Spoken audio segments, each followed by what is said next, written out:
dan pembiayaan usaha. Gimana sih kalau mau memulai usaha? Memulai usaha bisa dengan modal dengkul. Usaha tersebut bisa berhasil dan sukses dengan proses yang tidak sebentar, membutuhkan waktu yang cukup lama, dan dengan modal pas-pasan. Kemudian, modal sendiri ataupun modal pinjaman dari lembaga keuangan syariah. Masing-masing cara untuk berwirausaha merupakan cara yang sama-sama baik untuk dilakukan dengan menyesuaikan kemampuan keuangan masing-masing. Tahu nggak sih cara berwirausaha dengan modal dengkul? Terdapat beberapa cara berwirausaha dengan modal dengkul, yaitu menggunakan akad mudharabah dengan cara mencari pemodal bagi hasil dan rugi. Kemudian, menggunakan akad salam. Cara ini digunakan untuk mencari customer yang mau membayar pesanan di muka. Lalu, menggunakan akad gadai atau rahn, yaitu cara mendapatkan barang di depan dengan sistem gadai. Ada beberapa tipe profesi wirausahawan. Di antaranya, 1. Karyawan atau yang merupakan sosok yang bekerja pada orang lain. Kedua, entrepreneur atau sosok karyawan yang penuh dengan inovasi dan tajam dalam melihat peluang. Ketiga, entrepreneur atau sosok yang mampu untuk mengambil risiko. Yang keempat, social entrepreneur adalah pelaku kegiatan sosial yang berwatak entrepreneur. Dan yang terakhir, ecopreneur merupakan wirausahawan dalam bidang lingkungan hidup. Apa aja sih modal wirausahawan? Bagi wirausahawan pemula, jangan pernah mencoba untuk mengambil pendanaan dari eksternal, misalnya dari perbankan syariah. Namun, bagi wirausahawan yang usahanya telah berjalan, maka bisa mengembangkan usahanya dengan meminjam dana eksternal, misalnya dari bank syariah, tetapi dengan syarat harus dipertimbangkan dengan sangat matang. Ada beberapa sumber permodalan menurut Zimmerer dan Scarborough. Pertama, tabungan pribadi atau personal saving. Tabungan ini bisa digunakan untuk wirausahaan pemula karena mudah dan efektif dalam pembiayaan aktivitas usahanya. Kedua, permodalan dari teman dan anggota keluarga atau friends and family members.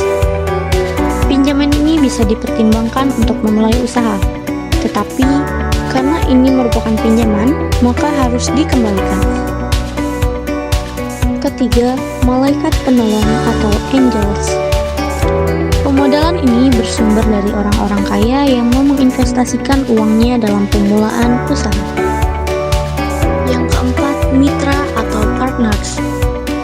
Wirausahawan juga dapat mencari partner yang sangat mensupport modal usahanya. 5. Modal ventura korporasi atau corporate venture capital. Modal ini didapatkan dari kerjasama antara perusahaan besar yang membiayai perusahaan kecil. 6. Perusahaan modal ventura atau venture capital companies merupakan modal yang didapat dari organisasi swasta yang berorientasi terhadap laba. Dan yang terakhir, penjualan saham ke publik atau public stock sale, yaitu salah satu cara untuk memperoleh tambahan modal. Prinsip-prinsip keuangan dan pembiayaan syariah. 1. Keyakinan pada tuntunan ilahi. Perintah Allah tidak dibatasi dalam aspek ibadah, ritual semata, akan tetapi mencakup bidang-bidang lain, termasuk juga bidang ekonomi dan keuangan. 2. Tidak ada sistem keuangan syariah padahal tidak ada. 3. Tidak ada investasi haram. Uang yang harus diinvestasikan harus berfokus untuk tujuan yang baik. 4. Berbagi risiko dianjurkan. Gagasan tentang berbagi risiko secara sadar didorong dan dipraktikkan secara rutin di antara mitra bisnis. Pembiayaan didasarkan asas hukum. Pembiayaan yang disalurkan oleh produk-produk syariah hanya akan bisa meningkat seiring meningkatnya perekonomian real.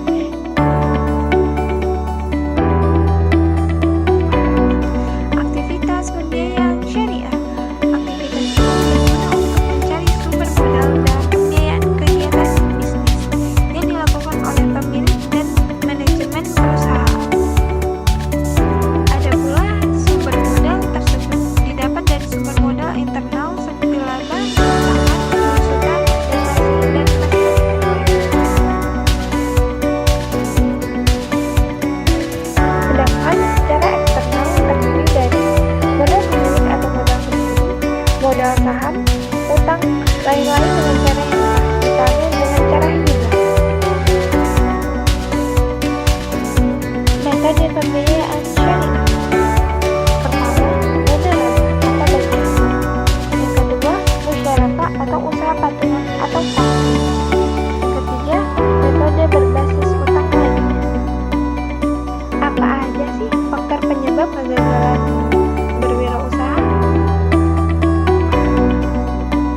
menjalankan